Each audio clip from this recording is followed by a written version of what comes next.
Assalamualaikum warahmatullahi wabarakatuh. Ronggolawe adalah putra Arya Wiraraja, Bupati Sumeneb dari Pulau Madura.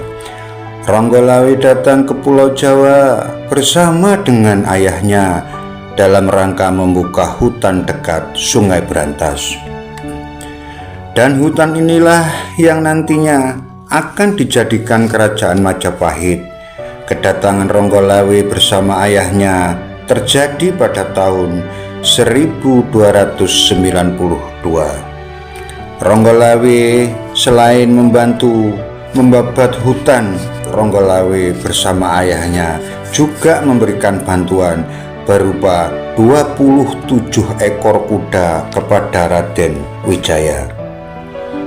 Kuda-kuda tersebut akan dipergunakan berperang dengan Jayakatwang dari Kerajaan Kediri. Selanjutnya, Ronggolawe diberi kekuasaan oleh Raden Wijaya untuk memimpin pembukaan hutan tersebut. Penyerangan terhadap kota Kediri oleh gabungan pasukan Majapahit dan Mongol terjadi pada tahun 1293 Masehi. Ronggolawe berada pada pasukan Majapahit yang menggempur benteng timur kota Kediri. Ronggolawe berhasil membunuh pemimpin pasukan benteng timur yang bernama Segara Winotan.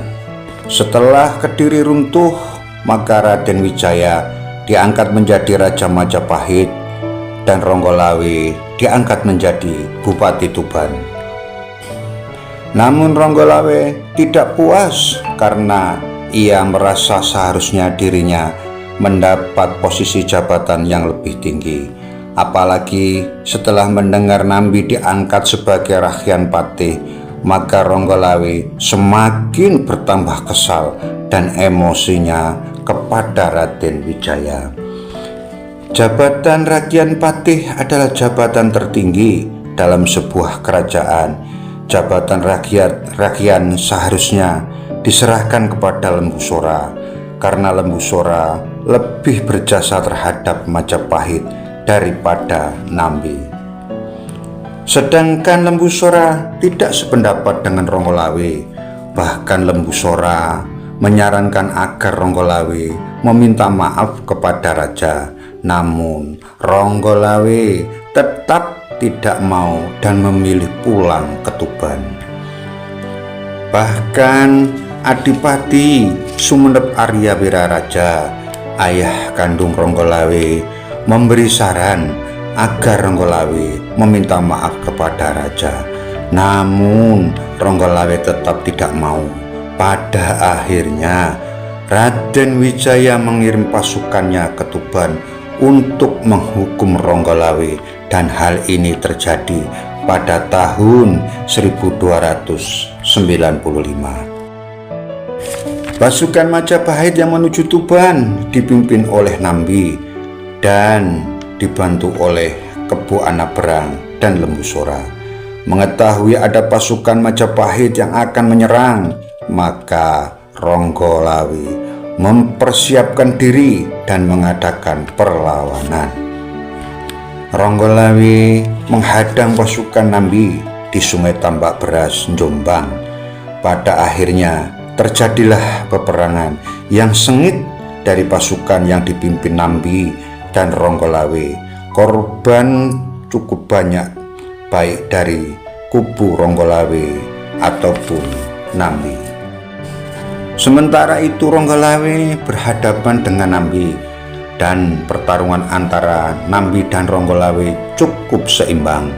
Ronggolawe berhasil menikam kuda yang ditunggangi Nambi, sehingga Nambi terjatuh dari kudanya dan hampir saja Nambi tewas, akan tetapi Nambi masih bisa selamat. Kebo Anabrang, panglima perang Majapahit di kala itu, mengambil alih pimpinan pasukan.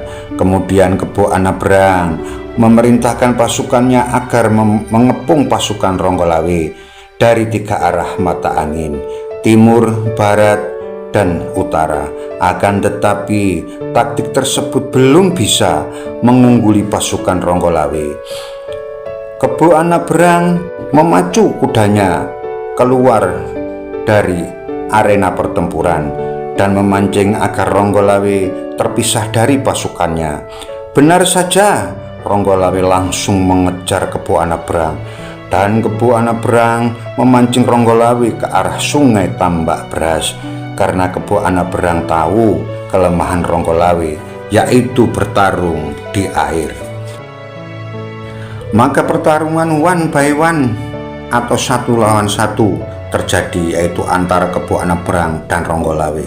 Jurus demi jurus sudah mereka lalui. Pertarungan antara Ronggolawe dan Kebo Anabrang pun berakhir setelah Kebo Anabrang berhasil mencekik Ronggolawe dan kepalanya Ronggolawe dibenam-benamkan dalam air.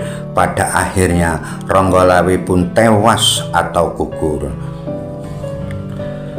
Lembusora adalah paman Ronggolawe, dan Lembusora juga berada di kubu Majapahit di bawah pimpinan Kebo Anabrang.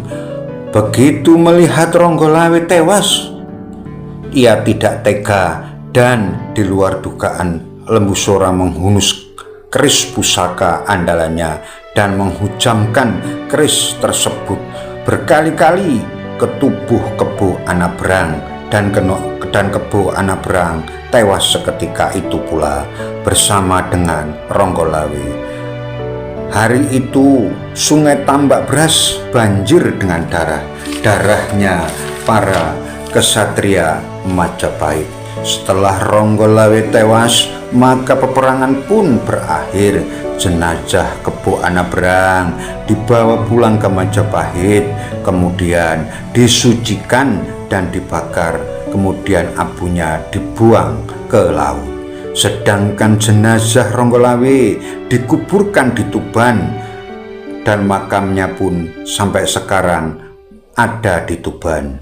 Demikianlah sejarah yang bisa saya sampaikan. Semoga bermanfaat. Sekian dan terima kasih. Bagi teman-teman dan saudara-saudari yang menyukai channel saya ini, saya mohon bantuannya untuk like, komen, dan subscribe. Atas bantuannya saya ucapkan banyak terima kasih. Assalamualaikum warahmatullahi wabarakatuh. Salam seduluran.